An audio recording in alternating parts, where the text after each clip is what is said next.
Thank you very much. Great to have you. And thank you all for being here.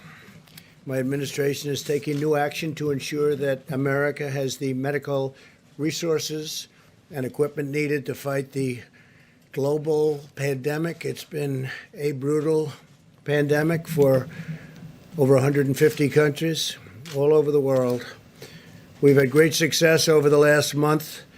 As you know, the millions and millions of pieces of equipment have been delivered successfully by us, purchased and delivered, and we've made it available to the states. And the governors have been very gracious for the most part, I would say. There are a couple that aren't appreciative of the incredible job. They have to do a better job themselves. That's part of the problem. But generally speaking, I have to tell you, the governors have been great. I just spoke to the governor of New Jersey, Governor Murphy, and he's very thankful. And Governor Cuomo has been very nice. They've really appreciated, I think, what the federal government has done. You look at the hospitals that are being built all over the country by the Army Corps of Engineers and FEMA. It's been really incredible. Nobody's seen it. They'll build hospitals in 2 or 3 days, portable hospitals. This afternoon, I invoked the Defense Production Act to compel General Motors to accept, perform, and prioritize federal contracts for ventilators. Ventilators are a big deal, and we've delivered thousands of them. And oftentimes you don't need ventilators very much. Hospitals don't have very many. And now we're turning out that we have to produce large numbers. But we've been able to do that, and we're going to be doing a lot more. This invocation of the DPA should demonstrate clearly to all that we will not hesitate to use the full authority of the federal government to combat this crisis. We thought that we had to deal with, as an example, General Motors, and I guess they thought otherwise. They didn't agree. And now they do. They do agree, and I think we might be able to pull it, but we let them know the way we felt, and they can't be doing that. We'll work in partnership with the private sector, but where an emergency exists, and it's very important that we get to the bottom line, and quickly we will do what we have to do and immediately exercise all available lawful authorities to get the job done. This afternoon, I also signed an executive order investing, and very, very strongly investing, the Department of Health and Human Services and the Department of Homeland Security with the full authorities available under the Defense Production Act to respond to the outbreak of the terrible virus, the invisible enemy, as we say. My order also establishes that Peter Navarro, a very trusted person from the White House, and he's done an incredible job for me in terms of negotiation, in terms of understanding where the world is going economically. But my order establishes that Peter will serve as National Defense Production Act Policy Coordinator for the federal government. That's a very important position, more important probably than it's almost ever been in our country. And so I want to congratulate Peter and his family. I know he's going to do a fantastic job. He's been doing that job over the last few weeks. Peter is a PhD in economics from Harvard, has a master in public administration from the Kennedy School, also from Harvard. And he's a tremendous guy, and he will do a fantastic job. And I'd like to maybe ask, before I continue, Peter to say a few words, please. Peter? Thank you, Mr. Thank you President. very much. And of course, you know the Harvard joke, you can tell a Harvard man, you just can't tell them much, right? They can't tell. So anyway, on a serious note, let me just give you a little idea of the Defense Production Act and why it is so important. We are engaged in the most significant industrial mobilization since World War II. We have a wartime president fighting an invisible enemy, and we have the full force of government coupled with the full power of private enterprise bearing down on this problem for the American people, sir. What we had to do today with President Trump's order with respect to General Motors, I want to give you a little background on that. We need industrial mobilization to make adequate ventilators, particularly in the very short run, to help the people of New York, Detroit, New Orleans, Chicago, Denver, Seattle, all around this country as this virus bears down. And the ventilators really are the most important thing for patients who become most seriously ill. They are literally the lifeline for people. And I've personally been working with FEMA, and I've been working with HHS and over 10 ventilator companies, making sure we can get what we need as quickly as possible. And virtually every one of those companies has been cooperative, patriotic, moving in Trump time, which is to say as soon as possible, sir. But we did have a problem with GM and Ventec. On the one hand, we had Ford and GE moving forward on a similar kind of project, patriotically moving as fast as possible. Over the last several days, we ran into roadblocks with GM. We cannot afford to lose a single day, particularly over the next 30 to 60 days. So President Trump invoked the Defense Production Act as a way of enhancing and accelerating this mobilization. I salute him for doing so. It's going to make my job so much easier. For the most part, we've had tremendous cooperation from the private sector. Today, sir, was the right day to do it. Thank you, sir. Thank you very much. Thank you, Peter, and good luck. My administration is marshaling the full power of the American government, and we will do that, and that's what we've done, and we will continue to do it until our war is won. Economic, scientific, medical, military, and homeland security, all of this to vanquish the virus. We are working to sign contracts immediately with the major ventilator companies in the country, including GE, Philips, Medtronic, Hamilton, Zoll, RedMed, Hillrom, and Vyaire. These are all companies that do this, great companies. The FDA will be reducing and waiving unnecessary regulations in order to get this done. We're going to be getting rid of certain, let's say, barriers to speed. We want them to get it done quickly. They've been doing it for a long time. They've been making ventilators for a long time. Hopefully General Motors will join in the fray. Under the normal condition that you would be, regular times, 29,000 ventilators are distributed in the United States each year. In the next 100 days, well, first of all, we've already delivered thousands of them, but within the next 100 days, we will either make or get in some form over 100,000 additional units. And I guess to put it in other words, in the next 100 days, we'll receive over 3 times the number of ventilators made during a regular year in the United States. And that doesn't include all of the thousands and thousands that we've given to the various states, a lot of them. We delivered thousands, as you know, to New York, and they didn't know they got them. And then we also had thousands put in a warehouse, and that was also for New York, and they just found out that they were there. So we have to make sure that when we deliver things, they get distributed. Earlier today, I spoke to the CEO of Boeing, Dave Calhoun, and Boeing will be producing and donating face shields to help our medical professionals on the front lines. These are actually pretty intricate in terms of the plastic and the quality of the materials. They're important. They've got to be top of the line, and they're going to do thousands of these a week. They've already tested the production, and they're ready to begin producing all of these shields. That's the plastic shields that go over the face. Well, Boeing is also offering us the use of their, what they call the Dreamlifter cargo plane. It's the largest plane in the world. And this is sort of a picture of it they called up just a little while ago. And that can sort of take anything. That's the biggest in the world. And they're letting us use that for the distribution of product all over the country, especially the heavy product or large quantities of product. And Boeing will dedicate up to 3 planes to the mission of flying medical supplies anywhere we need it. Each plane can carry 63,000 pounds of cargo per flight. That's a lot of cargo. I also signed an executive order giving the Department of Defense and Department of Homeland Security the authority to activate the ready reserve components of the armed forces This will allow us to mobilize medical, disaster, and emergency response personnel to help wage our battle against the virus by activating thousands of experienced service members, including retirees. We have a lot of people, retirees, great military people. They're coming back in who have offered to support the nation in this extraordinary time of need. And they come back in. They don't say how much.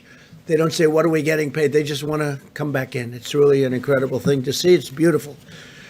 This afternoon, I also signed into law $2.2 trillion in urgently needed relief for our nation's families, workers, businesses, and Americans of every race, color, religion, and creed.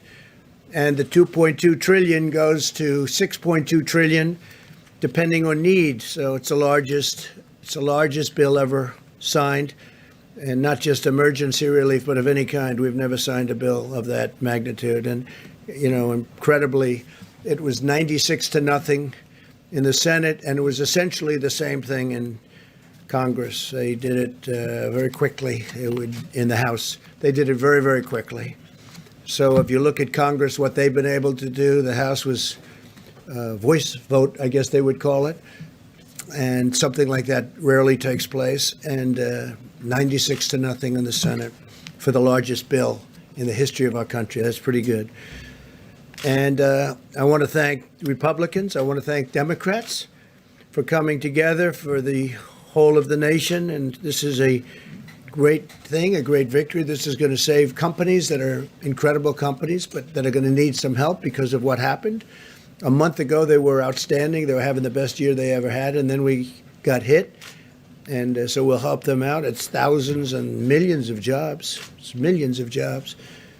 And I just want to thank everybody for working so hard. And that includes the people standing with me right here. The legislation extends a vital lifeline to American families and American workers with job retention loans for small businesses. And a big focus of the bill is small businesses. They're really they're the energy. They're whatever you want to call it in terms of our nation. They push. People have no idea how big a factor, Peter can tell you, the small businesses are in this country from an economic standpoint, from a job standpoint. We expand the unemployment benefits for workers very substantially, and direct cash payments will be going to American citizens, substantial. This legislation also provides a massive increase in funding for hospitals, for the disaster relief fund, and critical supplies, including masks, respirators, and pharmaceuticals of all types. And speaking of pharmaceuticals, as you know, we're working on vaccines. We're getting some good response, and we're working on therapeutics and cures. And we have some very interesting things happening. This afternoon, Apple launched a new tool created in partnership with our task force, the CDC and FEMA. Any individual who is concerned that they might have the virus can now download the free COVID-19 app on their iPhone and answer a set of simple questions about their symptoms and risk factors. It's getting to be a very modernized system indeed. They'll soon receive HHS recommendations on what to do next, including whether they should get tested or not. And again, we only want people to get tested if we think they need it. In a few moments, Secretary DeVos and Secretary Perdue will discuss new partnerships with the private sector that are providing meals to millions of students while schools are closed. They've both been incredible, the job they've done. I appreciate them very much. We're grateful for the assistance of Niran Chaudhary, CEO of Panera Bread Company. They've been so incredible to us. And to the people of our country, and Denton McLean, chairman of McLean Global Logistics, and they've joined us. They're on stage with me. They're going to speak. Throughout this ordeal, I've been awed and inspired by the American people more than anything else, more than anyone else. Americans of every walk of life have followed the guidelines, shown incredible compassion, and sacrificed greatly on behalf of their fellow citizens. I want every American to know that their selfless and heroic actions are saving lives, and I want them to know, and I've said it before, that I'm very proud to be their president, very proud of the American people. My administration is actively planning the next phase in an all-out war against this horrible virus. We're now testing nearly 100,000 patients per day, more than anybody in the world. And we've now, as of even a couple of weeks ago, tested more than any other country in the world. And our capacity continues to grow. Widespread surveillance testing will allow us to monitor the spread of the virus, and we're doing that quite accurately. And Deborah and Tony will be speaking about that, and coordinate with the states to contain new hotspots as they arise with a targeted, fact-based, and data-based approach. It's all data-driven. This surveillance testing will soon enable us to publish updated guidelines for state and local leaders. We want every county and region in the country to have the on-the-ground evidence that they need to determine the mitigation measures that are right for them. Each location is different. Some are very, very different. Some are day and night. Some are in great shape and some aren't in great shape. And we'll be able to have very accurate information very shortly. We already have a lot of that information. America is bravely battling this pandemic through cutting-edge science, medical innovation, and rational, deliberate, and determined vigilance. No effort will be spared in winning this war. We're going to win the war. Hopefully, we're going to win soon and with as few lives as possible lost. You see what's going on all over the world. You see the lives. You see Italy. You see Spain. You see all of these countries going through so much, going through such hell. And we're all in very strong communication. I can tell you our professionals are dealing with them every day. Many of the countries, so many countries, but many of the countries we're dealing very directly and closely. And we're going to be in very good shape in terms of certain equipment that's very hard to get, very hard to manufacture. And at the right time, we'll be distributing that equipment throughout the world to other countries. Boris Johnson was asking for ventilators today. As you know, he's tested, unfortunately, he's tested positive, and that's a terrible thing. But he's going to be great. I'm sure he's going to be totally great. But they want ventilators. Italy wants ventilators. Spain wants ventilators. Germany wants ventilators. They're all calling for ventilators. Well, we're going to make a lot of ventilators, and we'll take care of our needs, but we're also going to help other countries. So I just want to thank everybody. I want to thank our great American citizens, and a lot of incredible things are happening, really happening, and it's too bad. I was saying before, we had the press conference when we had a signing ceremony when we signed the largest bill in our history, and I said, think of it, 22 days ago, we had the greatest economy in the world. Everything was going beautifully. The stock market hit an all-time high again for the over 150th time during my presidency, and the world was looking good. And then we got hit by the invisible enemy, and now you have countries all over the world reeling.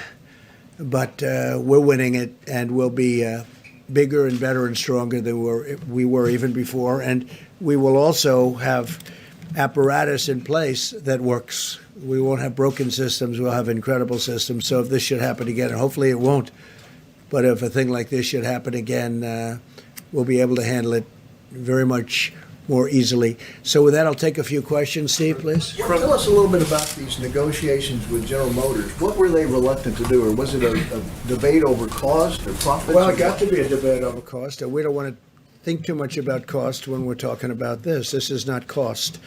I wasn't happy where General Motors built plants in other locations over the years, not so much during my term, but they built a lot of plants in other countries. I won't name the countries, but you can imagine. And so I didn't go into it with a very favorable view. I was extremely unhappy with Lordstown, Ohio, where they left Lordstown, Ohio in the middle of an auto boom because we had 17 car companies coming in, and then they were leaving one plant in Ohio. I love Ohio, and what happens? That became the story. Not that all these plants are moving in, but that you had one plant they were leaving.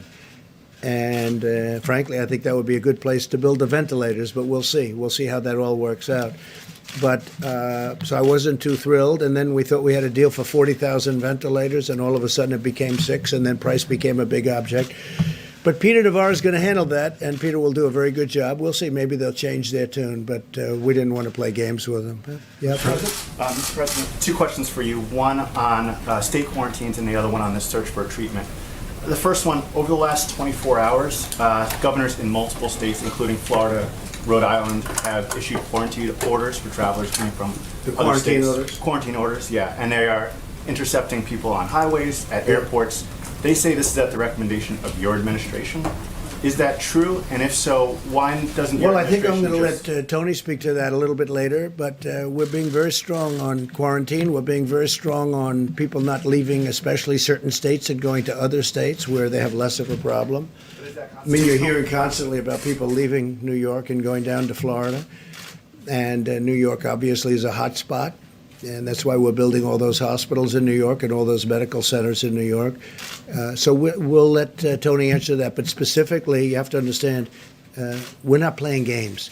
John? Mr. President, if I could come back to the invoking DPA. This morning you tweeted about it, and I'm told it was coincidentally, not long after that tweet, Ventec and GM announced that they had reached an agreement to at their Kokomo, Indiana plant, which is a clean facility that makes electronic equipment, Yeah. produce up to 10,000 ventilators a month, with the first ones to be delivered in a couple of weeks. Why the need after that to invoke DPA? It wasn't after, it was before.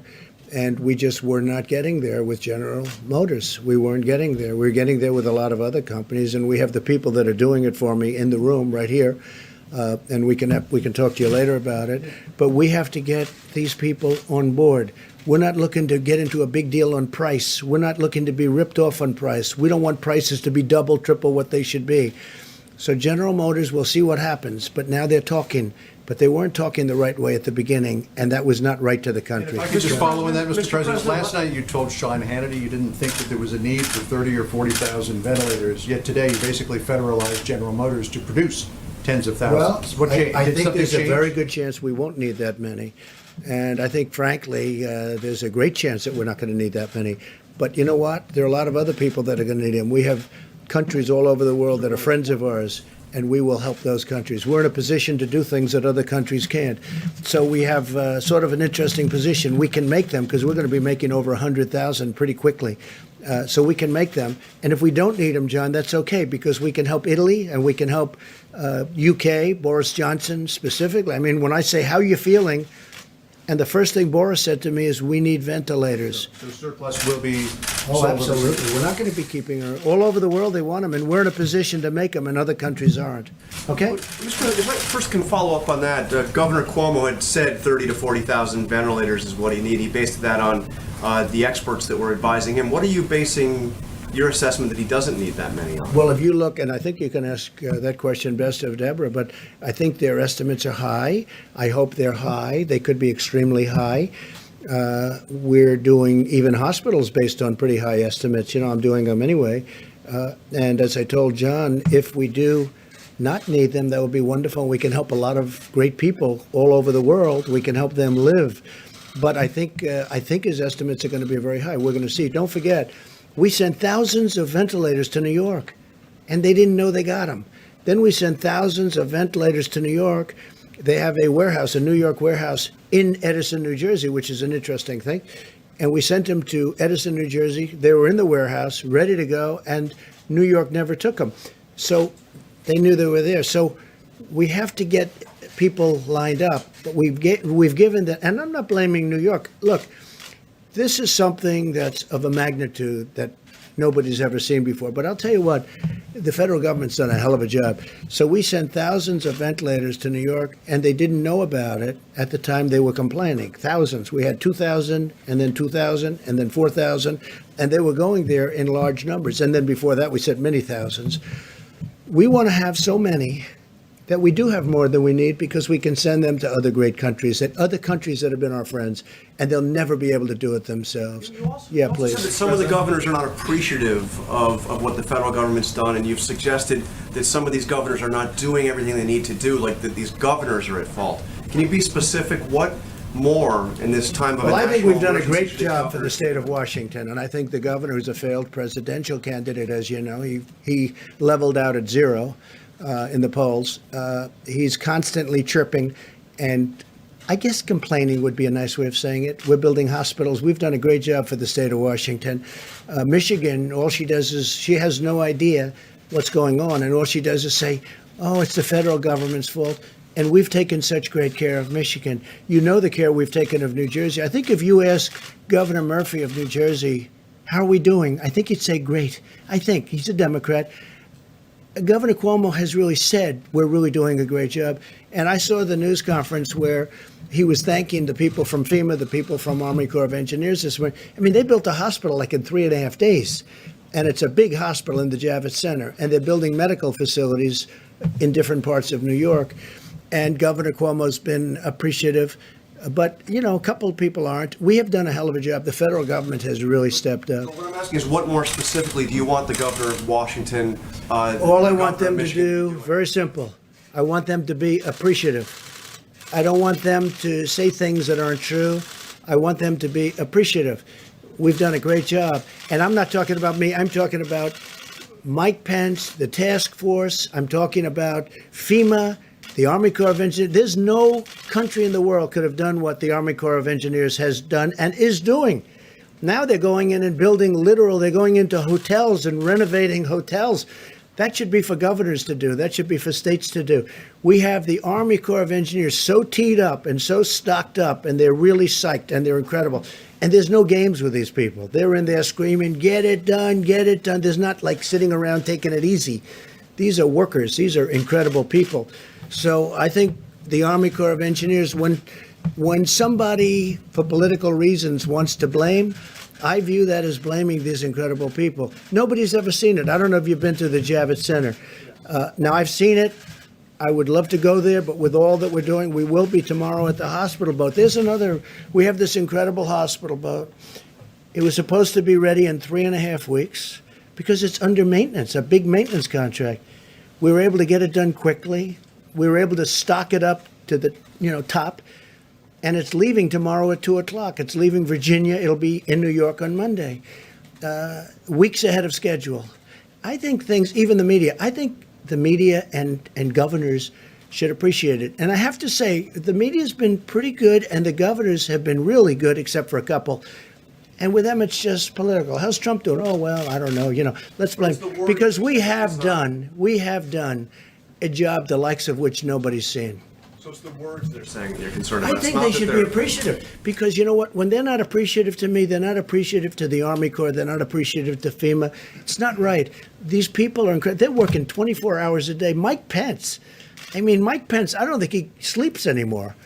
These are people that should be appreciated. He calls all the governors. I tell him, I'm a different type of person. I say, Mike, don't call the governor of Washington. You're wasting your time with him. Don't call the woman in Michigan. Well, it doesn't make any difference what happens. The governor of Washington? No, you know what I say? If they don't treat you right, I don't call. He's a different type of person.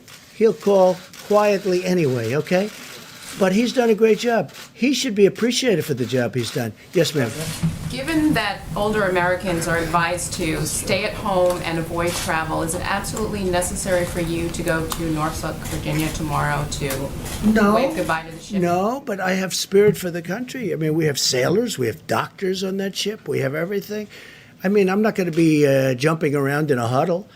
But, yeah, I think it's a great sign. The President of the United States, they got a ship out of maintenance, completed all the work in a fraction of the time. It was supposed to be there for 3.5 additional weeks, and they got it done, and it's in great shape, and they're sending it up. So the answer, it's a good question. It's a fair question.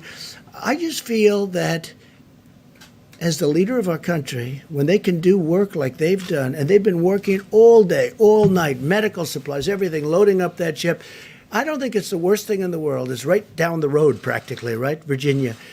And I think it's great if I go to Virginia. I guess I can take helicopter or plane. It's like a tiny trip. And I think it's a good thing when I go over there and I say thank you. It doesn't mean I'm going to be hugging people, and it doesn't mean that I'm going to be shaking people's hands and everything. But I think it sends a signal when the president is able to go there and say thank you. So, we'll be careful. Peter? Mr. President, on the stockpile of supplies for a pandemic, yesterday from the podium, you blamed your predecessor, saying that when you arrived as president, you said, quote, "We took over an empty shelf." You've been president now for more than 3 years. Why didn't you and your administration fill that shelf? Yeah, I did. We did fill it twice. We filled it twice, and we've been distributing that for literally a year. So why are we We've in been this position, filling I guess out. We've been Americans are nice asking. question, Peter. Thank you very much. We've been filling it out, and we've been filling that stockpile many times. It's been filled many times, and now what we're doing is something different because I think it's better. We'd fill it, so it comes from wherever the point of manufacture or whatever is. We fill it. And then we go, now it's full, now we take it and we distribute it around. Now what we're doing is we have an emergency. We're saying, go direct, go direct, go direct. We fill it only where necessary, but now we're trying to go direct. So they drop it off in New York, or they drop it off in Michigan, they drop it off in Virginia, wherever it may be, Florida. Well, Florida's getting a lot of things.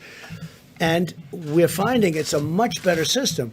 But we filled and we've stockpiled many times. Yeah, we ended up with an empty shelf. Yes, please.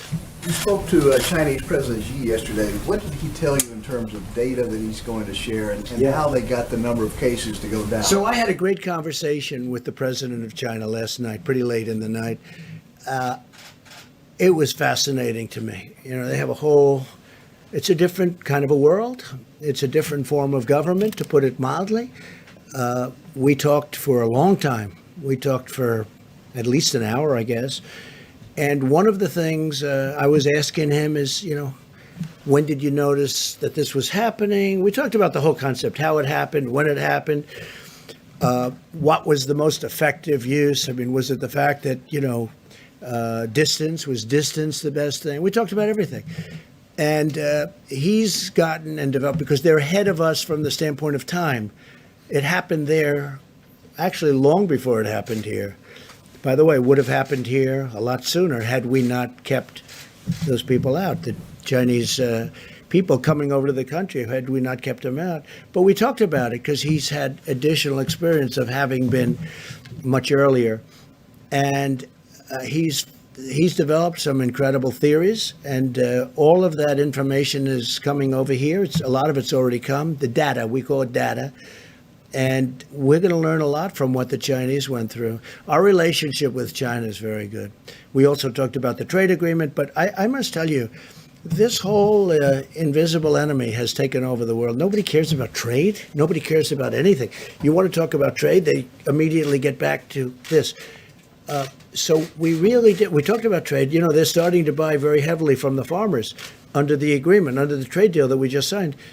But honestly, he, me, all of us, everybody's talking. You turn on television, you read the papers, it's all about this. And you know what? It probably should be mostly about this. It's hard to talk about, hey, how you doing with buying from the farmers? They have started very large buying, as you probably have read. But what we really focused on was this. I also said, how have you done with cures, and how have you done with respect to vaccines? We discussed that. And, they're doing like we're doing. They're working on it very hard. They think they have some interesting things have been determined, and we'll see what happens. But we talked a lot about vaccine. We talked a lot about possible cures. How good would that be? I mean, that's game changer. So we'll see. And by the way, we have various things happening right now having to do with cures and vaccines, and I think we're doing very well, especially in the vaccine thing. I think we're very close. But as Tony will tell you, that's a long testing process. So we'll see what happens. You to suspend tariffs. He never asked me to suspend tariffs. No, we're taking in billions of dollars. He never did ask me that. John? Mr. President, on Monday will be the end of the 15 days to slow the spread of the virus. Do you expect that you will simply renew the guidelines, or do you expect that there could be some modification to those? So, John, I'll be sitting down with this brilliant woman and this brilliant man, and lots of brilliant people that work with them, I think, right, Deborah and Tony? And we'll be sitting down on Monday or maybe Tuesday, depending on which is the best for everybody, and we'll be making that determination, okay? We'll be making it. Any early And by the way, indications? obviously, we're not doing it for New York. You see, New York is just coming into this really heated situation. We're building a lot of things in New York right now that nobody thought would ever be building. A lot of things are happening in New York, so obviously, but we are talking about possibly other parts of the country which really aren't affected to any major degree, or maybe we won't do that because maybe at the advice of a lot of very talented people that do this for a living. They won't want to do that. They won't want to expose anything. They want to do it all at one time. These are the kind of things we'll be talking about. So for people at home who are wondering, how long are we going to have to live like this? What advice would you give them? Well, it depends. We do want to flatten the curve. We want to see that curve start heading down in the other direction at a minimum. And we really have to talk about areas of the country that have not been affected or certainly have had a very small effect. And we'll see. I certainly want to get it open as soon as possible. I don't want it to be long, but we also want it to open safe. Otherwise, what did we do? So could it be months? I hope not. I hope it's going to be sooner. I hope it disappears faster than that. I really think that the people of our country have done a great job. I looked last night, I was watching, and I'm looking down Madison Avenue and Fifth Avenue. John, there were no people in the street. I mean, normally you wouldn't be able to see the sidewalk. There'd be cars all over. It'd be like rush hour stuff. I'm looking at it, and I'm saying, I can't believe it. There are no cars. There are no people. There wasn't one person on Fifth Avenue walking down the street. I've never seen that before. You know, I guess maybe at 1 o'clock in the morning, 4 o'clock in the morning maybe, but I've never seen that before. The people have been incredible. They've really been, when you talk about distancing, social distancing, I mean, you know, we don't have a law. We're not going to put them in jail. And yet, they're really, I think there's two things. Number one, they are afraid. And number two, they really are wanting to win this thing. Yes, please. I wanted to ask you about United Airlines said today that they're worried that there's not enough money for them in the $2.2 trillion bill that you just signed, and that at the end of the sort of aid period, which would be the end of September, where the restrictions on layoffs come off, that they could be seeing significant layoffs. And so I was wondering what your reaction to that was, and what the administration might do to prevent. So yeah, sure. It's a good question. We have brilliant people. We have a tremendous amount of money. And we have brilliant people that I'm taking from Wall Street with Secretary Mnuchin, who's done an incredible job, a brilliant guy.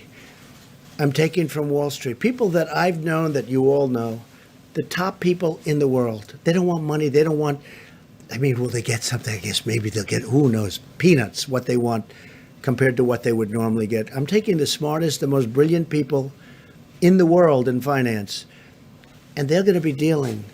I'm not going to hire somebody that's never done it, that's a political person or anything else. We're getting the most brilliant financial minds in the world. I know all of them.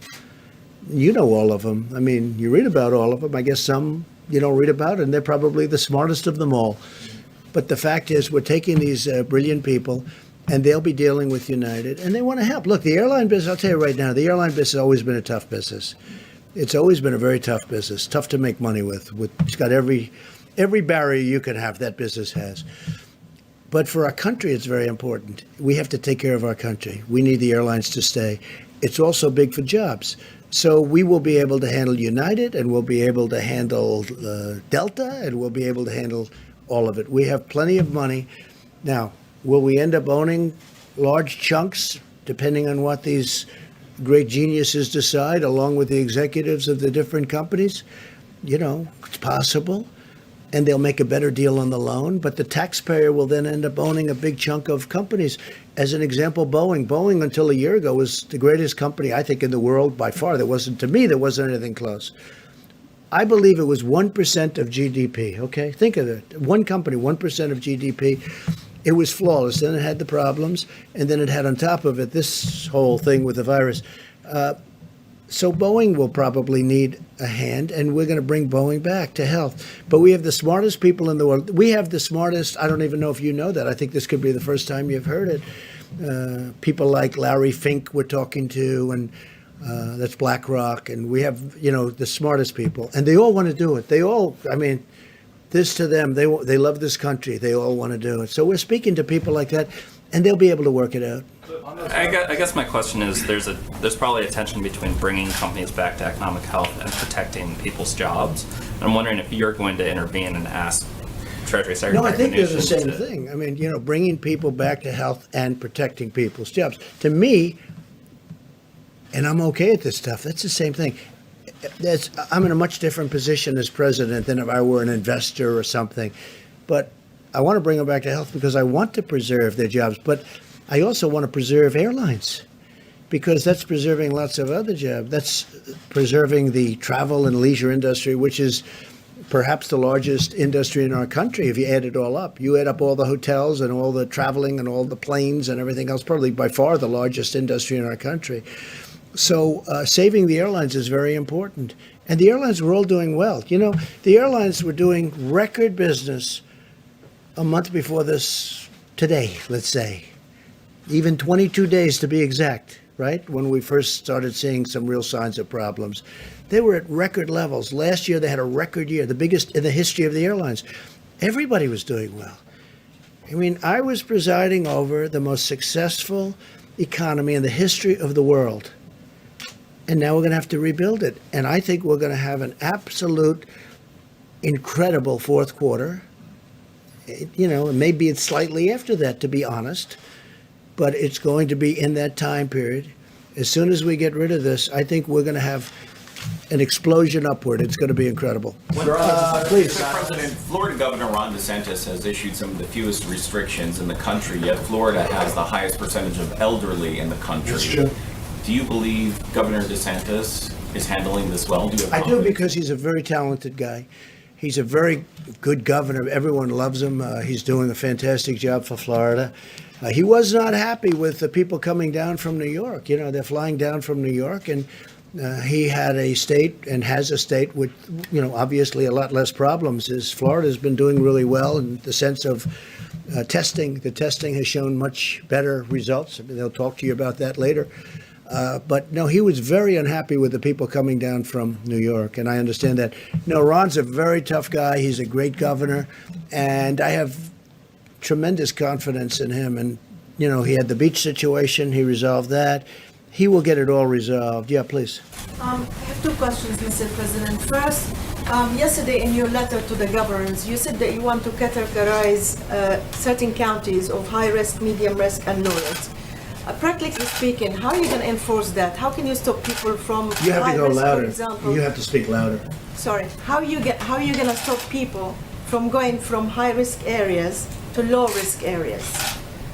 In your letters to the governors. We have some very, very strong restrictions, but you're right. I don't like it. So we're seeing how it works. The data is coming in on Monday and Tuesday, and we're going to see how it looks. But, you know, can we go to a tougher level? We can, but that causes other problems. We're going to see, and we'll be reporting back very shortly after my meetings with Tony, Deborah, and others that we're going to be meeting, and our vice president. We're going to be reporting back to the media. Okay? Please, corner. Thank you. Hi, Mr. President. Owen Jensen with EWTN News. Yes. Millions of school kids across the country are home, including my own, bored, restless, learning a little bit online, but it's better in the classroom. You know that. Yeah. And my kids, they're crawling the walls and climbing the walls, and my wife is about to lose it. Right. So many of them are watching right now. What would you say to those kids right now? Elementary school, middle school, high school. What would you tell them right now who are watching from home? I would say that you are a citizen of the greatest country anywhere in the world.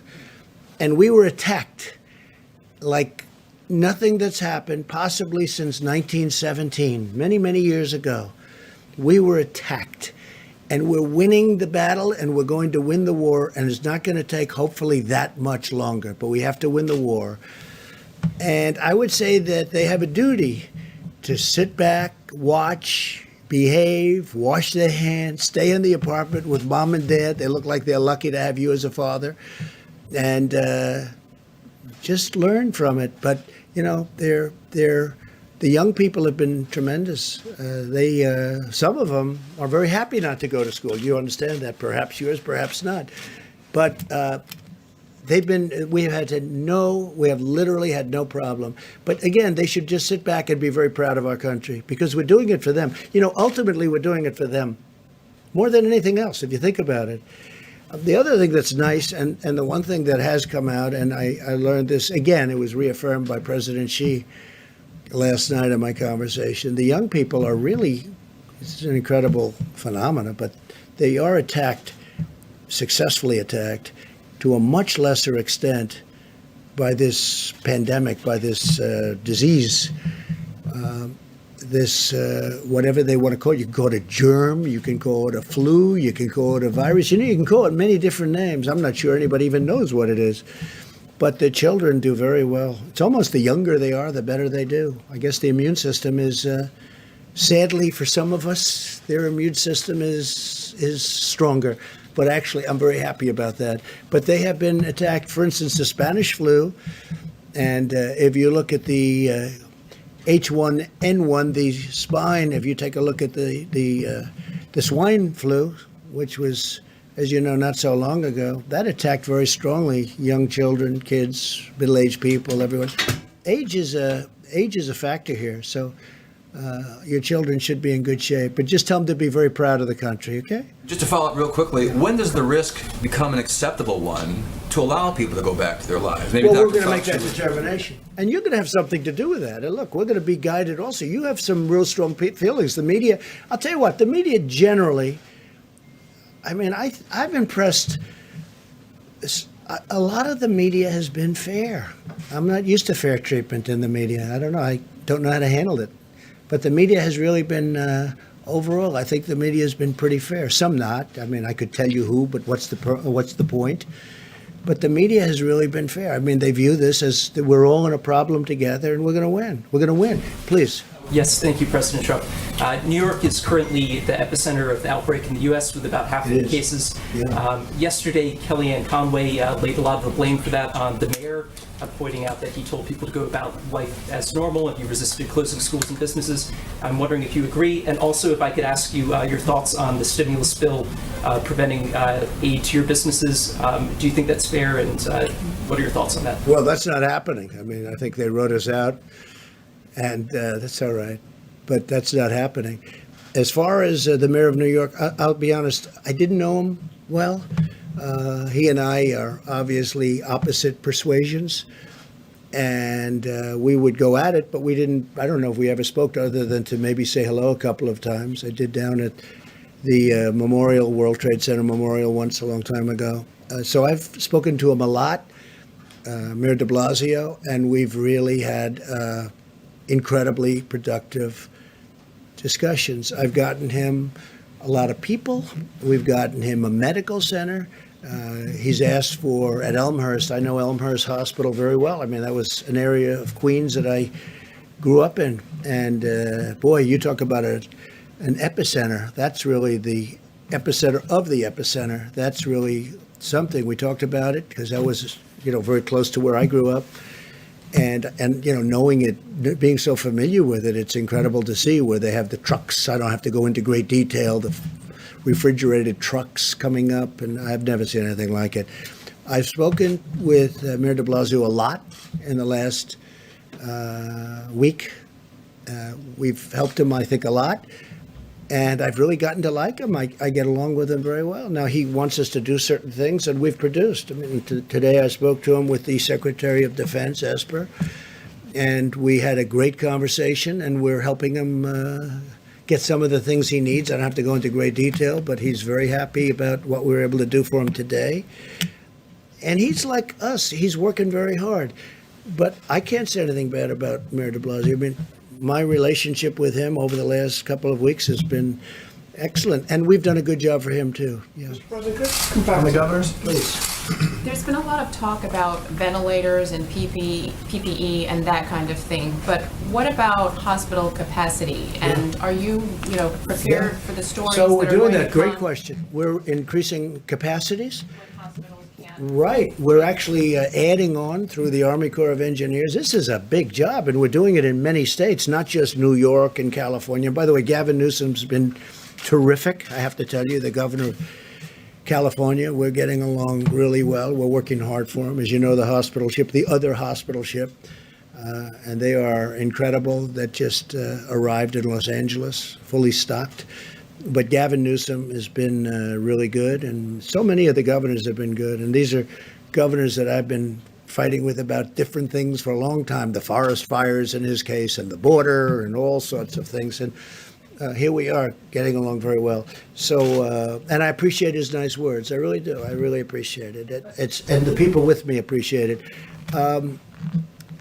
Do you have another question? Well, I was going to say on the issue of hospital capacity Yeah. and beds and So, being able to yeah, treat good- people and good not question. have them die because they can't have a hospital. Yeah, well, I mean, look, we just started this, we were just notified, and some of the governors have asked us to build hospitals through extensions, through portable hospitals, through things, and, normally this, in all fairness, this is done normally through local government. We don't go into cities and expand a hospital that's existing, but we're doing it now because we really are equipped to do it. We have incredible people, and we're expanding hospitals.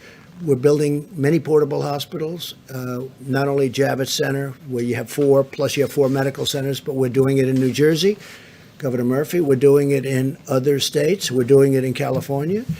We're doing some in the state of Washington, despite the fact that I'm not appreciative of the way the governor speaks.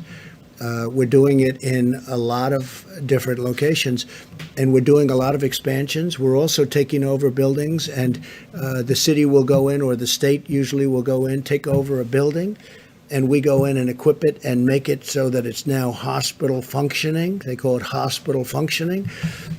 We're doing a lot of that.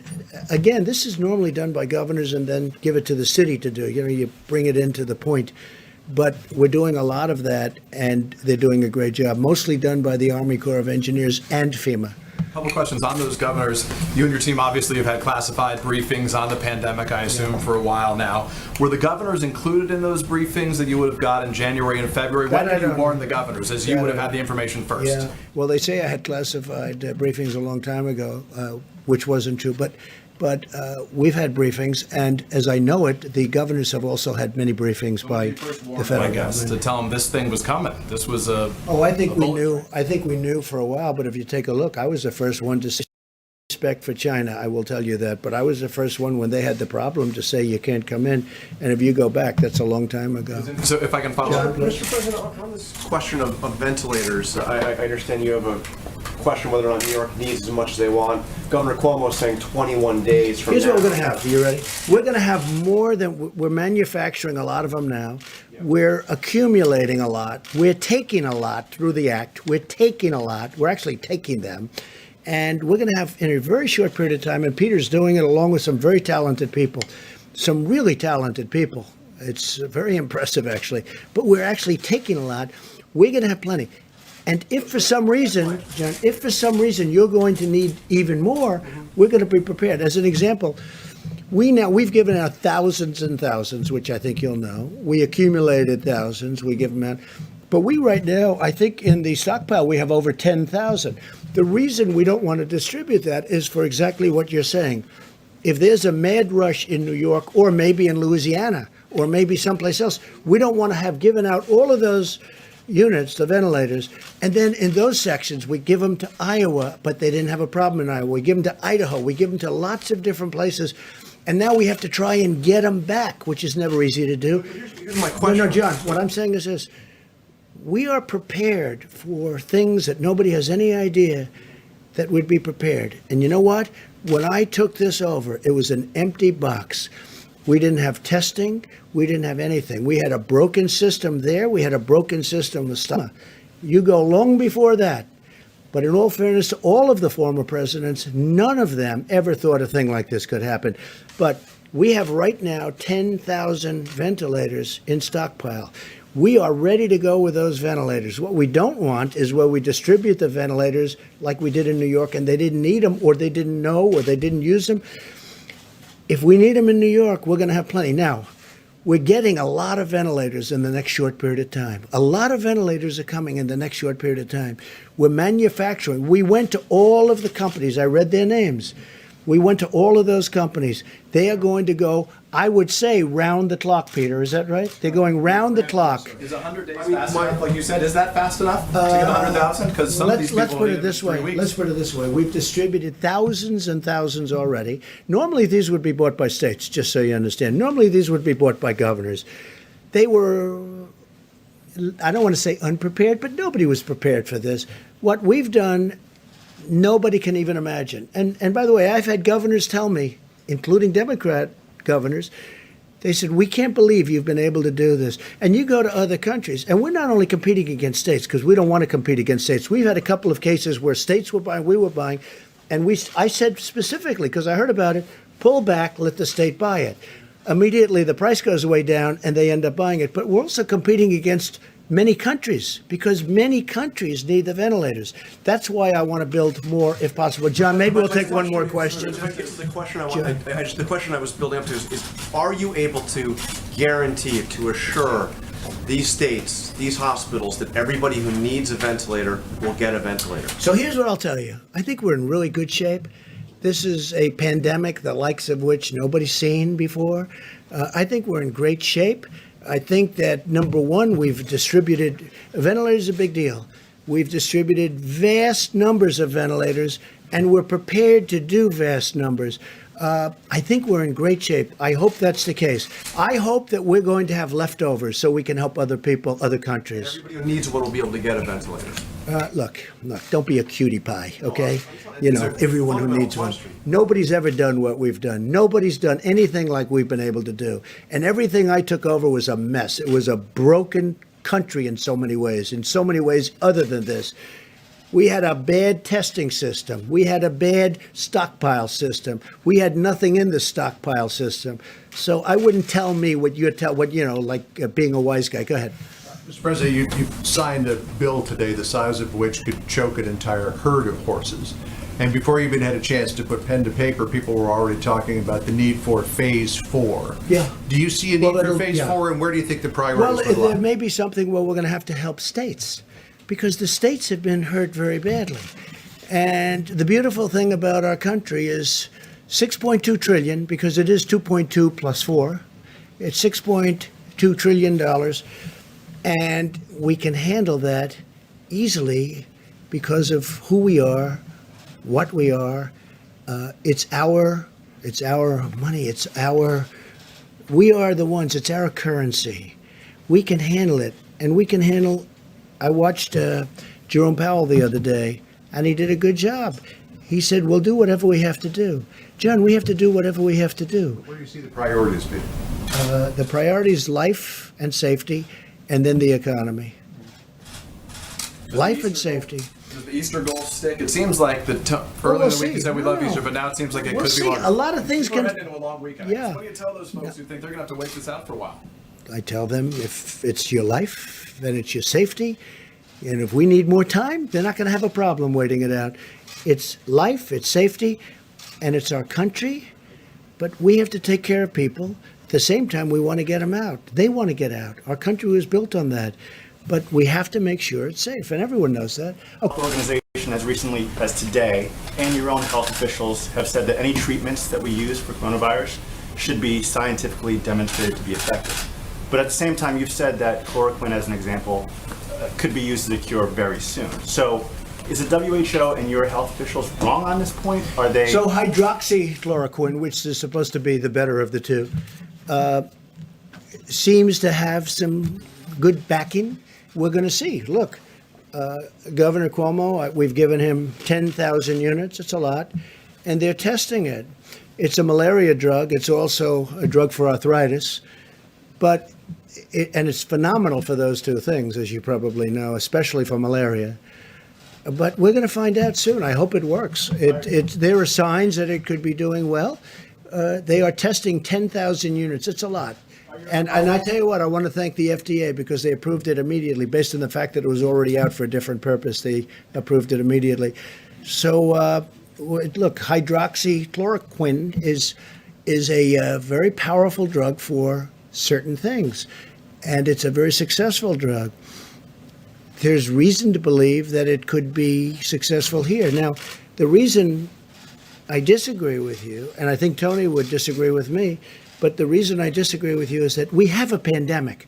We have people dying now. If we're going to go into labs and test all of this for a long time, we can test it on people right now who are in serious trouble, who are dying. If it works, we've done a great thing. If it doesn't work, we tried. But this is not something that's going to kill people. So we can go in and we can test, or we can take our time. When I was with the FDA, you know, they indicated that, well, we'll start working on it right away, and it could take a year. I said, what do you mean a year? We have to have it tonight. If we don't have it tonight, I want to test it immediately because it's on the market in a different form. So we know that. So from a safety standpoint, at least, we know that. But you're talking about giving it to people who in many cases are dying. So we want to do it the way, this is sort of like right to try. We got right to try approved. For 44 years or more, they couldn't get it approved. We have the best labs, the best doctors, they couldn't get it, I got it approved. Now if somebody's terminally ill, and if we think we have something that's going to work, we can actually use it. They can use it. And I'll tell you what, you ought to do, when this is over, you got to do a story on that, because we have had some tremendous results. Just before you go, could I ask you something that just popped on Wall Street Journal? It says, headline, the Trump administration plans to suspend the collection of import tariffs for 3 months, according to administration officials. True or not true? It's not even talk to me about it. Just more fake news, John. Look, not even talk to me. They're talking about, the only one I've heard that from, like as an example, China pays 25% interest on $250 billion worth of product that they send in. That's a lot. Everybody keeps saying, oh, are you going to suspend the tariffs? Well, the answer is no, but President Xi never even brought it up last night. It wasn't even discussed. It's fake news. Tell the Wall Street Journal. You know, the Wall Street Journal does a lot of fake news, too. It's pretty amazing. So I want to leave you by just saying I want to thank you for being here. I want to thank the American public and all of the people that have helped so much. And we're going to give the podium to Vice President Pence, who has been incredible. And if he's tired and if he's not answering questions like he should, we have a great reason, because he hasn't slept in about 4 weeks. But I want to thank him because he has dedicated, I mean, he is a dedicated person long before this, but the job he's done has been fantastic. So I want to thank Mike, all the people on the task force, and FEMA and Army Corps, everybody. You've been fantastic. Thank you all very much. Thank you, Mr. President. Mr. President. Thank you.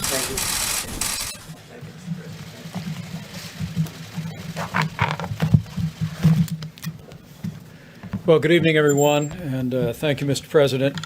White House Coronavirus Task Force met today. We continue at the President's direction to focus on slowing the spread of the coronavirus through mitigation, expanded testing, and ensuring that our healthcare workers have the supplies that they need. With cases now in all 50 states and more than 50% of cases in the New York area, it's more important than ever to adhere to the guidance of state and local authorities. And for every American, the best thing that you can do, young or old, is put into practice the President's coronavirus guidelines for America.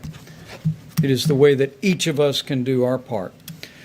Since we last spoke, as you all know, the President signed the Coronavirus Aid, Relief and Economic Security Act. This makes direct payments available to American families. The average family of 4 will receive a direct payment of some $3,400.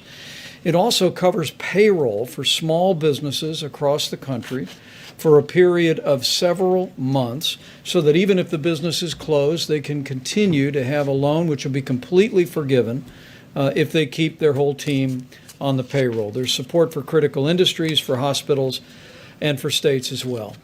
As of this evening, the President has issued 12 major disaster declarations, most recently for the states of Maryland and Missouri. And on the subject of vaccines, Emory University in Atlanta today began enrolling volunteers in a phase 1 clinical trial of another possible vaccine for the coronavirus. On the subject of testing, testing is available in all 50 states, and as a great credit to our partnership with commercial laboratories across the country, this morning it was reported that more than 685,000 tests have already been performed, and we are particularly grateful to the American Hospital Association, whose members are now reporting into the CDC and FEMA in real time, giving our experts more visibility on those that have contracted the disease around the country. The President mentioned this, but it's worth mentioning again. Apple has a new app out, It is a screening tool that'll help Americans determine whether they should be tested. It has a easy format, question and answer. If you have issues about whether or not a test is appropriate for you, you can use the new Apple app to accomplish that as well. On the subject of supplies, the President spoke about the priority that we're placing on personal protective equipment and especially ventilators, and I will not add to that. I can tell you that this weekend we'll be reporting on aggressive efforts that our supplies stabilization task force at FEMA is taking to import medical supplies from around the world. We're working as we speak on an airlift from a number of countries around the globe to deliver very important medical protective equipment to the United States. At the present moment, you've heard the numbers, but from the Strategic National Stockpile, we distributed more than 7 million N95 respirators or masks, more than almost 3 million face shields, more than 8,000 ventilators, and donations to the Strategic National Supply. We've mentioned Apple donating some 9 million masks that can be used by healthcare workers, but Merck recently announced plans to donate 500,000 masks, USPS 500,000 masks, and a little company called Puritan in Maine is actually in the business now of manufacturing swabs. So businesses large and small all across America are rising to the challenge. As the President noted, he will attend the embarkation of the U.S. Navy ship Comfort tomorrow from Norfolk. The U.S. Navy ship Mercy arrived in Los Angeles today. We will continue to focus resources and supplies on those areas around the country that have seen significant outbreak. But let me send a word to hospital workers around the country. We continue to hear anecdotally and occasionally see in media reports people who have concerns that their hospital may be running short on personal protective equipment in the days ahead. We just encourage you to alert your hospital administrator. Hospital administrators, please alert your state health director. Tonight, Administrator Gaynor at FEMA will be speaking to all of the state emergency directors in America to talk about the availability of resources, but also encouraging them to have a plan to perhaps even use their National Guard to move medical equipment from storehouses to hospitals. We'll be working very closely with state emergency managers on issues of logistics. But today, we're fortunate to be joined by two members of the Cabinet who have been very busy making sure that the children of America have the meals that they need while school has been suspended in so many places around the country. Secretary DeVos and Secretary Perdue are going to share some exciting news and progress that we've made in feeding children who need nutrition assistance while schools are closed. The truth is many underprivileged kids would not be getting school meals apart from the fact that as we stand here today, our administration has approved waivers for all 50 states to give them flexibilities to work with local partners to get meals to children that are in need, and also a nationwide waiver to allow parents to pick up meals. But what's most exciting today, as our two cabinet secretaries will reflect, we have private sector partners, a few of whom are with us today, who are helping us speed important meals to children and to families around the country. You'll hear in a few moments from the chairman of McLean Global Logistics and also the CEO of Panera Bread about the work that they are both doing to literally deliver millions of meals to American families. It's truly an inspiring story, and I look forward to hearing it from them and sharing it with you. But it's just one more example, as President Trump said, that we'll get through this, and we'll get through this together. Not only a whole of federal government approach, working with all of our state partners, working with healthcare authorities at the local level, but also working with businesses that have been willing to step up and stand at the point of the need and be there for the most vulnerable and help us meet the needs of our children and of our families. And on behalf of the President and a grateful nation, we thank you. Madam Secretary. Thank you so much, Mr. Vice President. And I just want to begin by thanking President Trump for his clear-eyed leadership during these challenging times for our country and for our world. And Vice President Pence, for your tremendous leadership of the task force and for truly making a difference that's certainly true for America's students and teachers as well. Most of them, as Owen said a moment ago, experiencing unprecedented disruptions in learning and in their lives. I want each of them to know that President Trump and his administration are taking decisive action to keep them safe and healthy so they can continue learning. We must rise to the challenge of educating all children from all walks of life who all of a sudden are in many, many different learning environments, and they're counting on all of us to find solutions. I'm really pleased to be here today for the announcement of another terrific solution initiated under the President's leadership. Secretary Perdue is going to share details of this public-private partnership, but before that, I'd like to provide a few additional comments and talk about the work that the Department of Education has been doing on behalf of students, parents, and teachers during this national emergency. My team and I are in contact daily with governors, state school chiefs, college presidents, superintendents, and local education leaders. We are quickly responding to their needs so they can do the next right thing for their students. Most governors have decided to close some or all schools in their states for a period of time. As a result, students may not be able to take federally mandated standardized tests this spring. And the President took action to make sure they didn't have to. We made the process to delay these tests for a year fast and painless. As of today, 47 states have requested the delay or the waiver, and 46 have been approved within a 24-hour period. We also released additional information making clear the expectation that education will continue for all students. The transition to distance and online learning needs to happen quickly, and it needs to include meaningful instruction and supports for children with disabilities.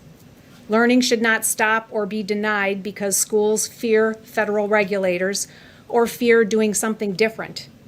Distance learning is happening. States like New Hampshire and Florida have implemented phased and tiered approaches to meet the needs of students in their states. Other schools and states are implementing creative approaches and working through practical realities to help students continue learning. In remote Colorado mountain towns without internet connectivity, teachers are putting weekly learning packets together, and they're holding office hours by phone to help their students when they're stuck. South Carolina is deploying 3,000 buses with mobile Wi-Fi hotspots to help kids in remote areas access learning that way.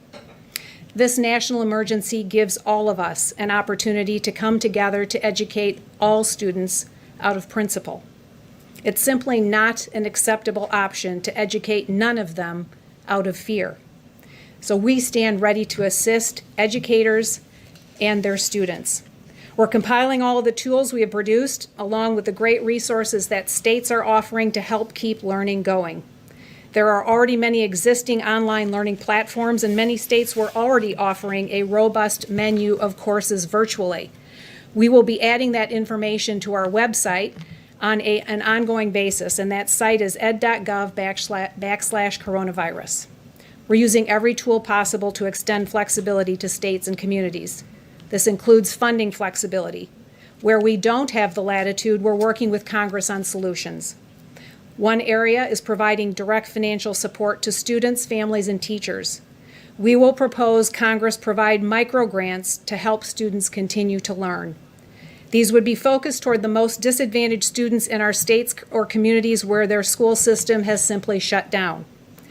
I've always believed education funding should be tied to students, not systems, and that necessity has never been more evident.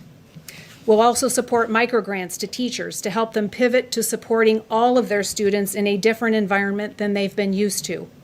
We know they are dealing with an unprecedented situation, but it's been truly inspiring to hear story after story of teachers rising to the occasion and meeting the unique needs of each of their students.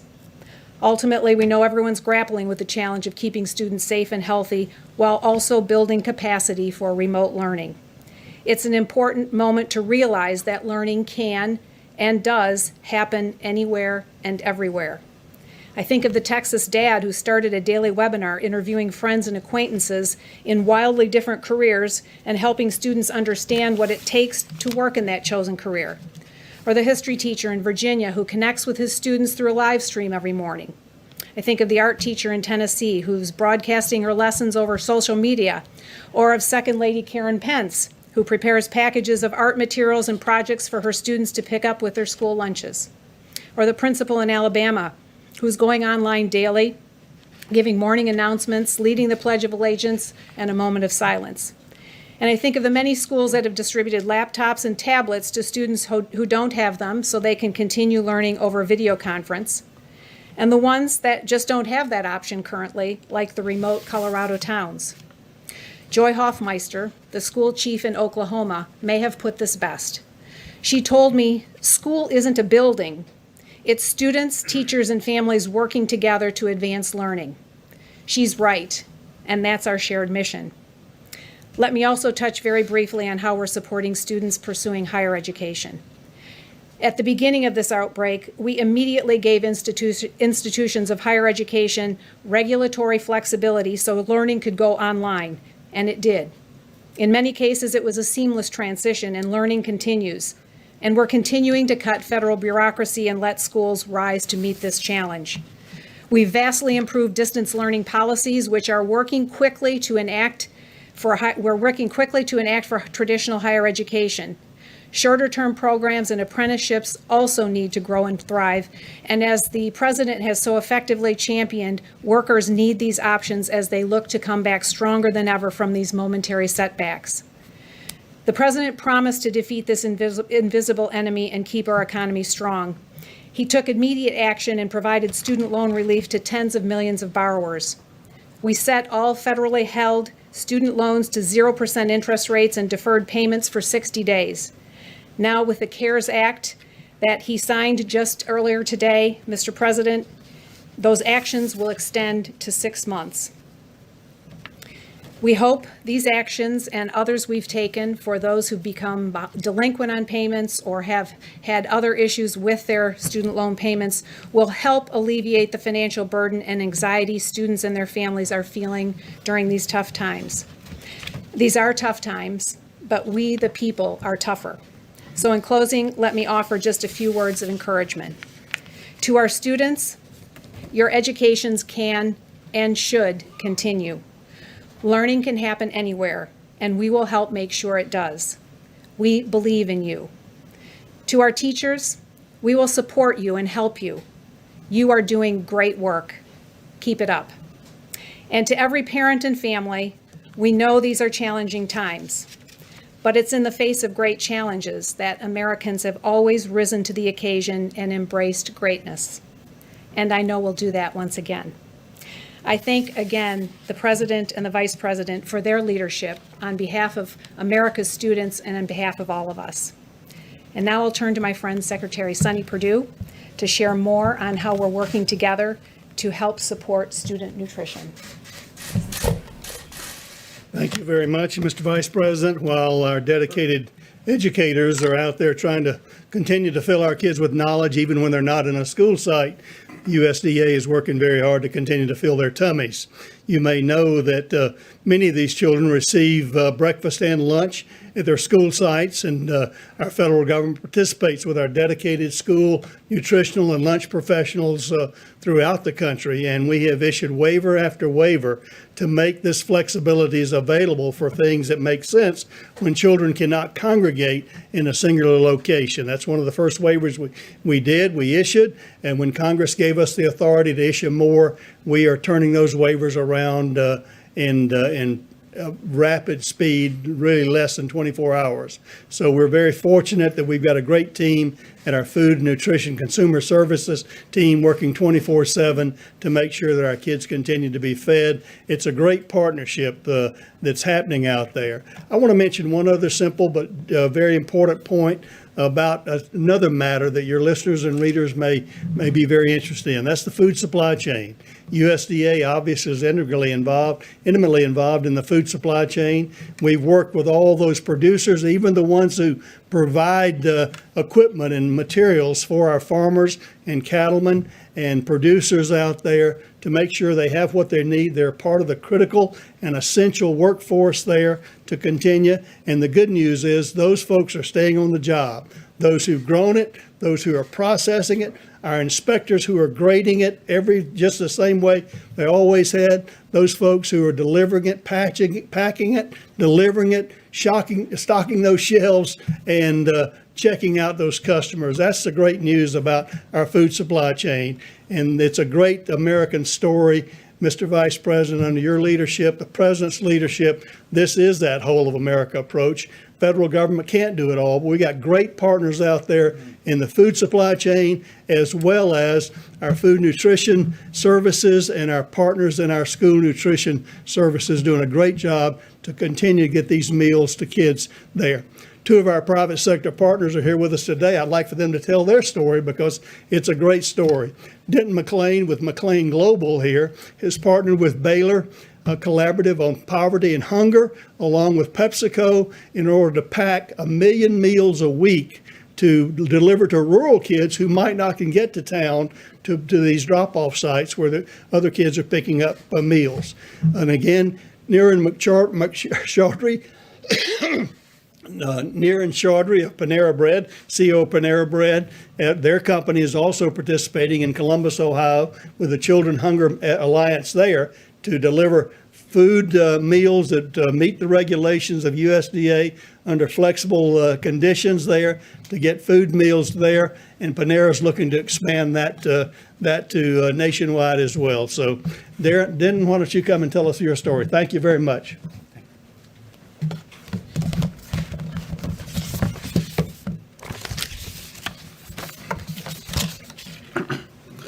Thank you. Mr. President, Mr. Vice President, Secretary Perdue, and Secretary Voss. Right now, there's a lot of focus on our large cities and the enormous challenges that they face. But imagine this. You live in Iberia Parish, Louisiana, or you live in the Nome Borough in Alaska. Your schools are closed, and normally your children get 2 meals a day at school. Both parents are working from home, but mom and dad just can't get to town where meals are being offered for pickup. That's about to change, and change for the better. Because of this USDA program, McLean Global will source, secure, receive, organize, assemble, package, label, and then deliver boxes straight to a child's home. And here's another big difference. For the first time, we'll be able to offer shelf-stable meals that will last 2 weeks. That's a true game changer for rural families. It's happening because of the President's order to do whatever it takes to get the job done. Everyone knows that tons of paperwork can be like lighter fluid for a great idea, and this is a great idea. We field tested it in 2019 and it worked. You've heard today about the administration's work on this project. Here are some other important partners in this effort. We have Baylor University. They will provide sponsorship and oversight. In addition, we are deeply appreciative to UPS and the United States Postal Service, and we are joined by PepsiCo Company to help get this accomplished. Because of this collaboration and our tireless employees, I can report to you the boxes are ready to ship. And after all, this is all about the children who must be fed during this crisis. We stand ready to serve. Thank you, Mr. President and Mr. Vice President, for caring about the specific needs for the children who live in rural America. Thank you. I want to welcome Niran Chaudhry, CEO of Panera Bread. Good evening. Thank you, Mr. President and Mr. Vice President, for your leadership. It's an honor to be here, and I'm deeply grateful for the opportunity. This is an extraordinary time, and I passionately believe that at such times we must all come together and do our very, very best to contribute and make a difference. At Panera, our mission is simple. It is about ensuring that good food is accessible to everyone, especially those who are the most vulnerable, such as children, and especially at a time like this. And we are absolutely determined to make a difference in this regard. Today, we are announcing a partnership with USDA and Children's Hunger Alliance to serve freshly prepared, wholesome meals to children in the entire state of Ohio to begin with, and hopefully after that to expand that program across many other states in the country. I do believe that the human experience, indeed life, is all about having resilience in the face of adversity and also having the tenacity to just keep going, to just keep going. And at Panera, our associates and our franchise partners live that spirit every single day. They are resilient and they're tenacious. And on their behalf, I pledge that we are committed to do the right thing for the country and help serve those who need it the most at this very important time. We are ready to serve. Thank you very much. Outstanding. Thank you so much. Thank you so much. Thank you for your business's incredible generosity. And I'll actually allow the two business leaders to step out if you'd like. We appreciate you so very much on behalf of the President and a grateful nation. Before we go to questions, I'm going to invite Dr. Birx and Dr. Fauci to step forward with a few reflections on what we're seeing in the data. And as you all are aware, over the next several days, our team will be assembling recommendations for the President to give further guidance to the American people, to states around the country, and they can both share with you the importance of ongoing efforts of mitigation by every American, the need to support what state and local leaders guidance is to every American community, but also as Dr. Birx continues to work carefully with the modeling, analyzing the data, she'll reflect on the progress we've made in that. Deborah? Great. Thank you, Mr. Vice President. Just to pick up on some of the questions that you had earlier. So the issues that we discussed with the modeling yesterday was to ensure that the models were adjusted for the great work that every citizen is making in doing the mitigation efforts, and to see if that was reflected in the request specifically for ventilators. And so we wanted to make sure that with a limited number of ventilators and the issues that we saw in Detroit and Dearborn, in Cook County, and now in New Orleans, that we were balancing and projecting correctly based on both what the models had predicted and then whether they were adjusted for the incredible mitigation work ongoing in New York City. We understand that this week and next week will not reflect that mitigation, whether it's New Orleans or whether it's New York and the New York metro area. We know that the hospital admissions that we are seeing this week and next week will be infections that occurred before the mitigation started. But we wanted to make sure going forward that the needs reflected that. That was what was adjusted in the Ferguson model for the UK, and I know you're following that very carefully.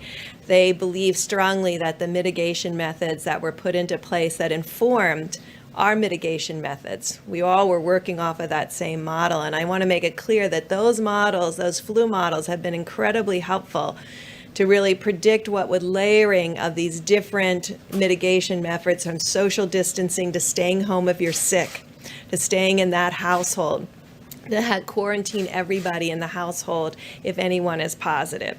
Now, there are other countries that took different approaches, and I want to be clear because we did hear from both China and South Korea.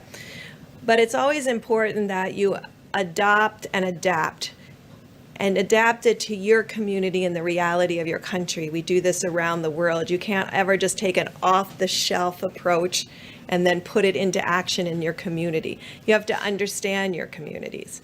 And so although both China and South Korea removed people who were positive from their households and segregated them away from their families, we did not think that our Americans would adopt and adapt to that situation. And so that's why in our guidelines, we asked people if there is a family member to try to self-isolate in the household, and so that that person is still there in the household. So I just wanted to be clear that, yes, we all heard about what China and South Korea did as much as we could. We adapted them to the American situation, as the UK has done also.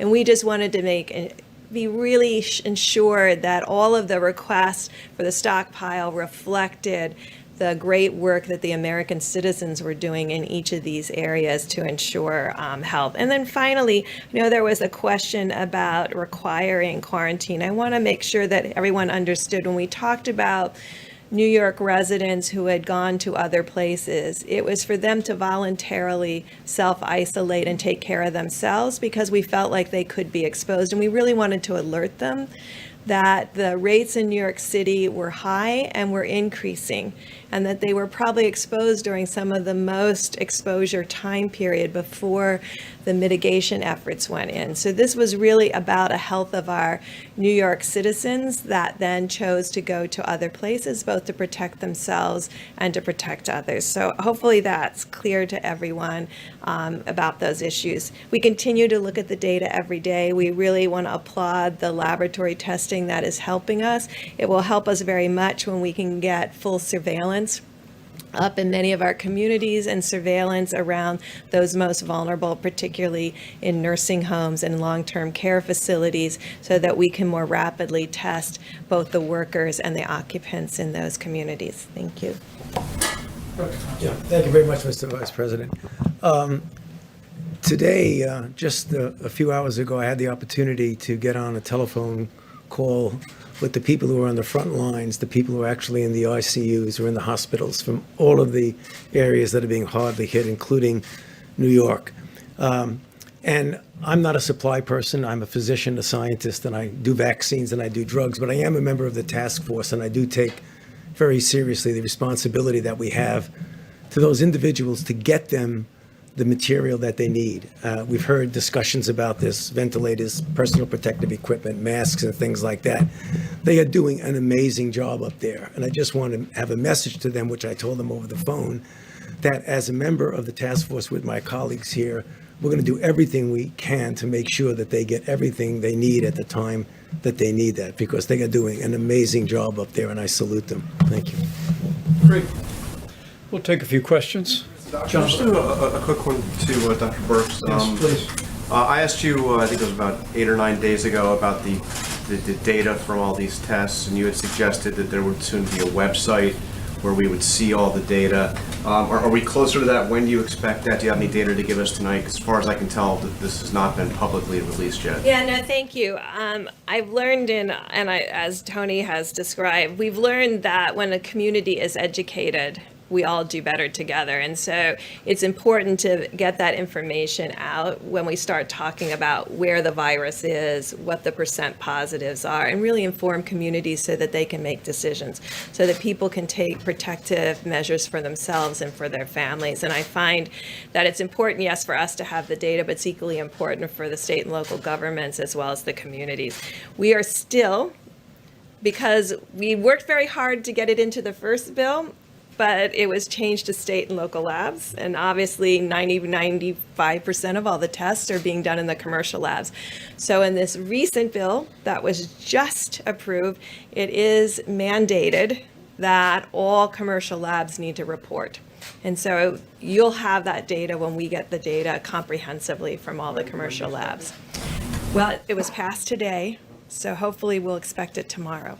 Guys, only one more question. Can I get Dr. Fauci? About the guidelines, if I can, Dr. Birch or Dr. Fauci, whomever, what is the testing standard here? Are you going to need to test people who are well or only people who are symptomatic? Obviously, let's say in an Omaha, 10 people walk into a hospital, 5 come in, they're all tested positive, 5 go home, they may still be positive.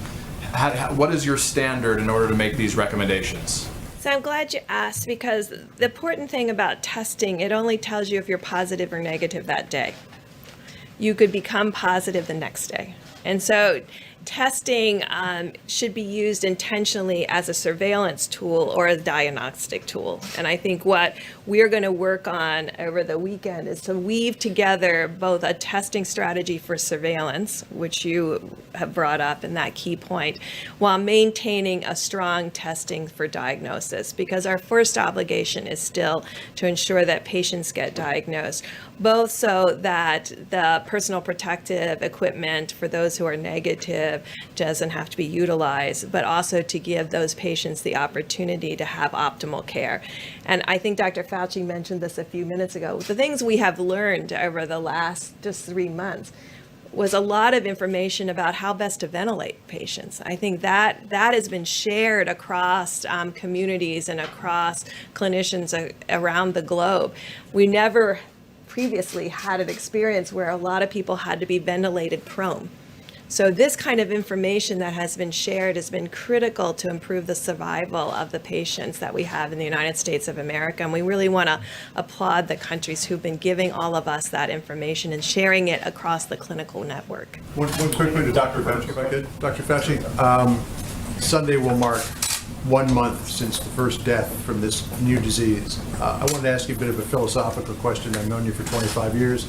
You've been through HIV, AIDS, MERS, SARS, West Nile virus, Ebola, all of that. How has this nation changed since that first death 1 month ago?